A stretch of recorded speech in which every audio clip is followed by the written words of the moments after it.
Hi, my dear friends. So, this is Captain Edgar Mitchell, who was a very close friend of mine. This is the first day I met him, and he wants me to meet Dr. Wernher von Braun, who told Mitchell that he wants to meet me. This is in Wernher von Braun's office in a secret NASA base. He's showing me a tiny piece of metal that comes from a UFO. Then he takes me into his personal office, shows me a bigger piece of a crashed UFO. Then he leads me to his limousine. That's his driver, and we drive towards a concrete building. He takes me down 3 flights. He wants me to put on a warm Antarctica coat. He does the same with a NASA logo. And then we walk into a refrigerator room. I want you to look at this very carefully, very carefully. Some people say, it's not real, it's a fake. I believe that it's absolutely real. I've seen them with my own eyes. That's as much as I can tell you. That's what I've seen in the refrigerator room. Some are bodies, maybe some are alive. We're communicating with them. Anyhow, they exist.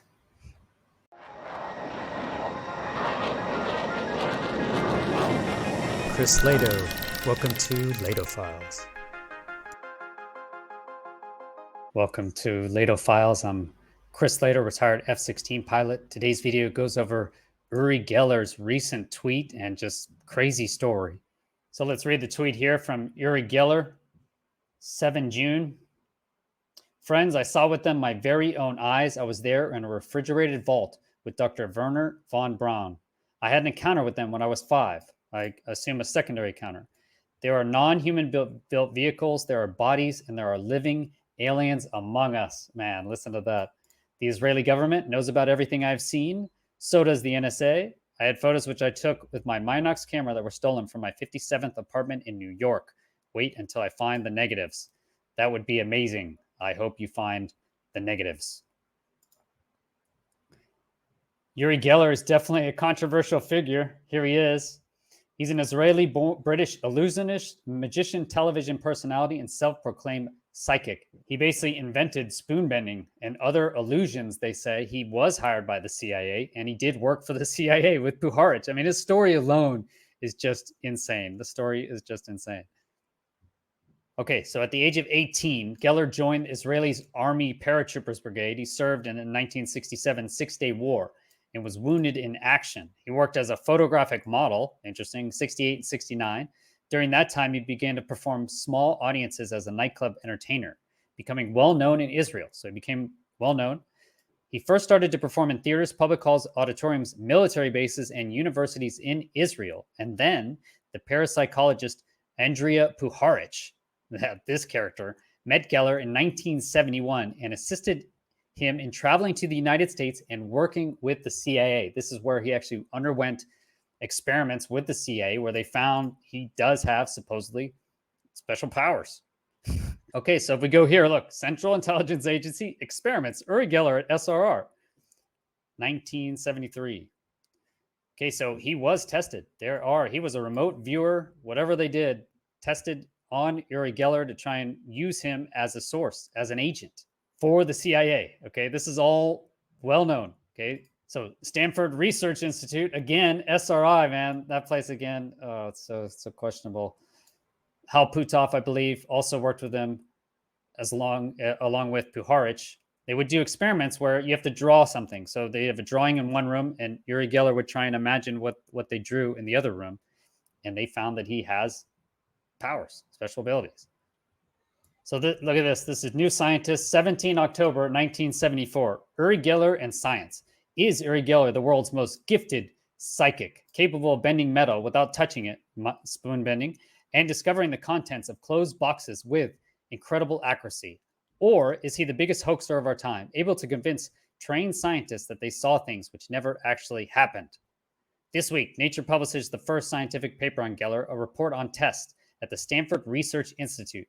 And in this special issue of New Scientist, Dr. Joseph Hanlon reports on both our own investigation and the SRI paper. Geller first came to national attention in Britain on 23 November 1973 when he appeared on the Dimbleby Talkin' on BBC television, where he reproduced a drawing in a sealed envelope, bent a fork, and apparently started a dud watch. Two scientists, Professor John Taylor and Dr. Lyle Watson, appeared on the program with him. Geller stressed that he baffled the scientists, a point supported by both Taylor and Watson, and said he was anxious to participate in research with British scientists. So this is a long article. I will let you check it out, and links are in the description if you want to read it on your own. Interesting, though, is there is evidence that Geller was hired by the CIA. Recent JFK assassination document releases have shown. Check out this interview. Wow, amazing interview here. Check this out. This is just mind-blowing. My talents, skills, or powers, call it whatever, I was tested by the CIA, and they just released the beginning of this year, they released all the secret documents of the tests they conducted on me. So I'm now extensively on the CIA's official website. So this video is from 5 years ago. So a video was in 2018, basically on Good Morning Britain. That's when they released it. And then just last Friday, so 30 June, they released the supposed final up to 99%, still not 100% of the JFK assassination documents. But this was 5 years ago. And they released it, and the CIA had his name on it. Basically, all these things. Uri Geller undergoing tests. Uri Geller undergoing missions, possibly. So let's hear what he has to say. Let's hear what he says. They saw that I could remote view, or I could do activate telepathy. I was instilled into Mexico City for a few missions. One of them was to spy on the Russian embassy in Mexico City. It was quite complicated because they also got me into the Mexican White House, where I met the president. And the president at that time was Lopez Portillo, made me a secret agent for Mexico's treasury. So I had very powerful credentials, and I got into the embassy. And then my handler, my CIA handler in Mexico City, an agent, CIA agent, asked me a very strange request. Can you bring in information about the assassination of President Kennedy? Now, this happened 10 years before. I found that quite strange, but I did exactly what he wanted. Okay, so basically 73, Geller is in Mexico City working for the CIA. When the CIA asked him, his handler asked him to look into the JFK assassination. I mean, think about that. Why Mexico City? And does that sound ridiculous? So this was just last Friday. National Archives concludes a review of the JFK assassination documents with 99% made. This is the memorandum from the White House saying that they have reviewed everything, and almost everything has been released. Okay, it was all supposed to be released in 2017, actually. October 2017 was supposed to be released, and now they finally got it out. Still not all of them, 99%. I mean, I bet 1% of the documents could have all of the information you need. 99%, I don't think is good enough. And it's just a mess, right?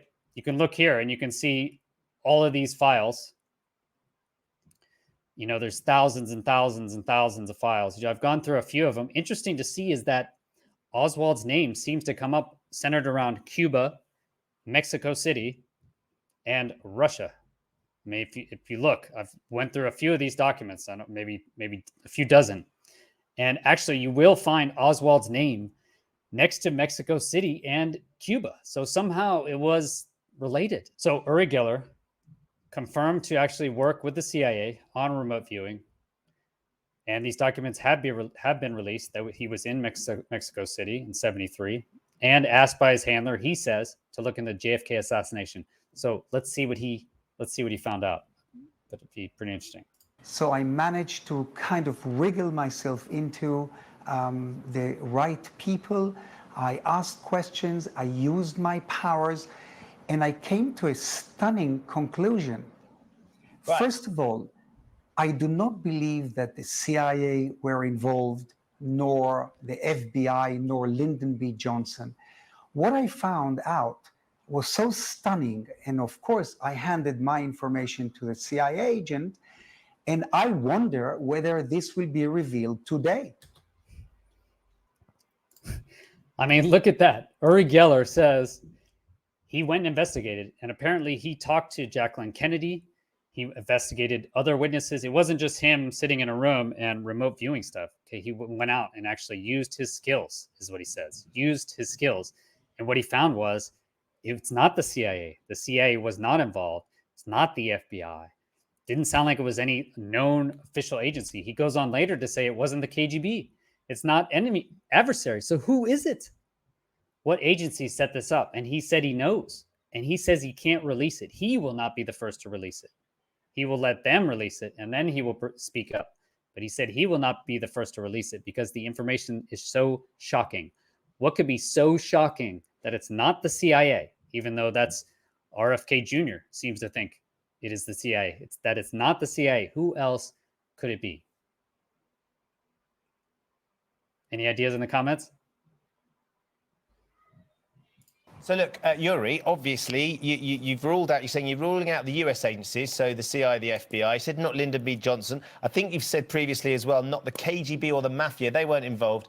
This stunning revelation, which we're hoping will come out in these papers, can you give us an idea of what it might be if it's not involving those agencies, Uri? Well, look, Ben, you can imagine that everyone from all around the world wants to know this, the answer to this, and I just simply will not talk about it. If this will be revealed, it will be quite stunning. If it's going to be mentioned and redacted, you know, they will have the black ink over my words, that could happen, or it might not even appear in these documents. I was very surprised at the beginning of this year that the CIA released all the documents about my secret testing with them. So we'll just have to wait. If nothing happens, if nothing appears, I will definitely not talk about it. Well, that's... So what could be just so blockbuster that Uri Geller is not going to talk about it? What could be so blockbuster? Probably maybe the fact that Kennedy was killed to keep the crash retrieval program secret, to keep the knowledge of aliens, non-human intelligence on the earth right now secret. I mean, what else could it be? What else could be so shocking to Uri Geller? He's heard all the other claims. Hi, my dear friends. So this is Captain Edgar Mitchell, who was a very close friend of mine. This is the first day I met him. Okay, so interesting right here. I didn't know Uri Geller was a close friend of Edgar Mitchell. Edgar Mitchell started the Institute of Noetic Sciences, IONS. Edgar Mitchell is a huge proponent for the existence of NHI. He believed NHI was here and actually founded the Ionic Institute to look into consciousness studies related. So that's quite interesting. Apparently, he was friends with Uri Geller. He has pictures there meeting him back in the day. So interesting. So according to Uri Geller, Edgar Mitchell wanted Geller to meet von Braun. All right, and this is Wernher von Braun. Very interesting man. And look at that guy.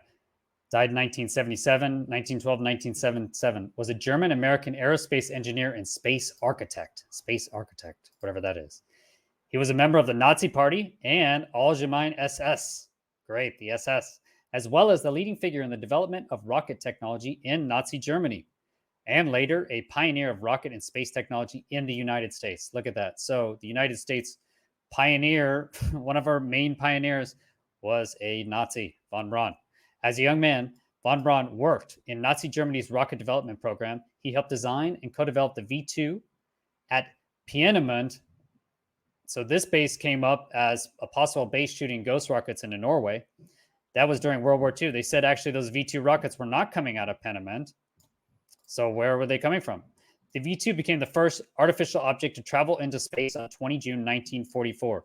Interesting. Following the war, he was secretly moved to the United States along with about 1,600 other German scientists, engineers, and technicians as part of Operation Paperclip. There you go, a secret United States intel program in which 1,600 German scientists, Nazi scientists, come to work Basically, they stood up the CIA.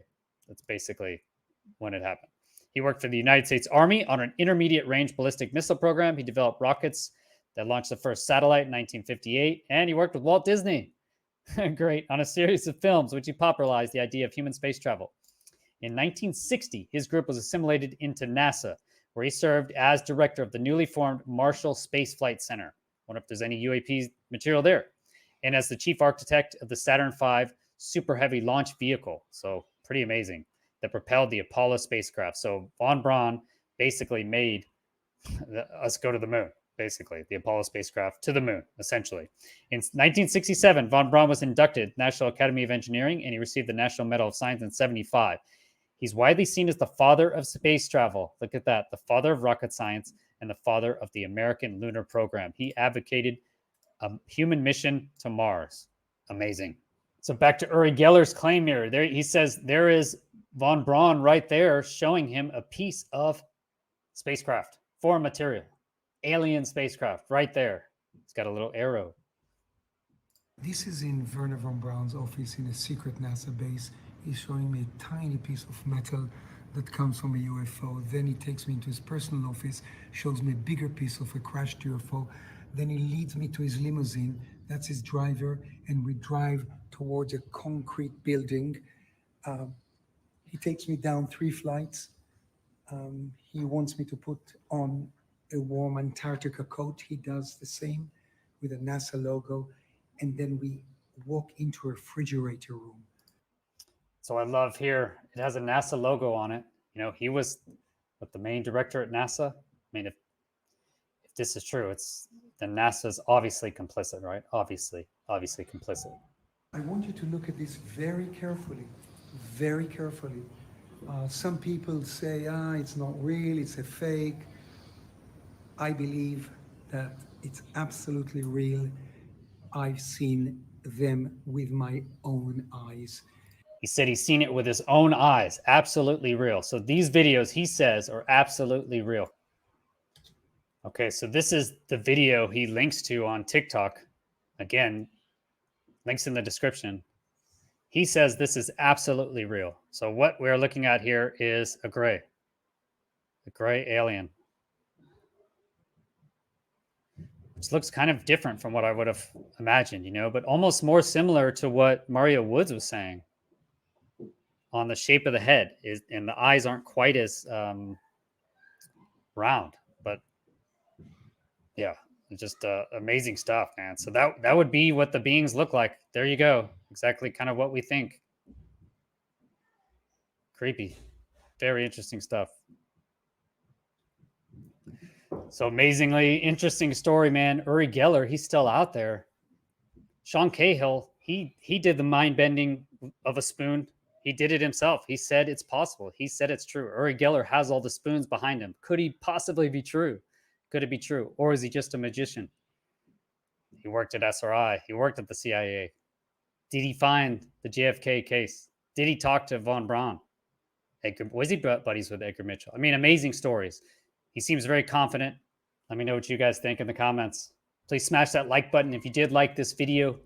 Subscribe to get notifications on my next videos. I release videos every Tuesday and Friday. I'll be presenting the hearings live if that ever happens, man. I want so badly to have Grush out there, get some other whistleblowers, get the momentum moving so we can break through. Let's just put this in the past, figure out what's going on, move on, grant immunity as required, punish whatever criminal actions have been done, and then get on with the day. But man, we need Congress to move on this. And we're still not going to stop in the background. Okay, UAP Society is still going to go get our data. I couldn't do it without your support. Thank you so much. Go to patreon.com/Chris Lehto to support the channel and get exclusive backstage content. Also check out on Twitter. You can see Twitter handle below. Follow me on there as well. Thanks again. Have a great day. Peace.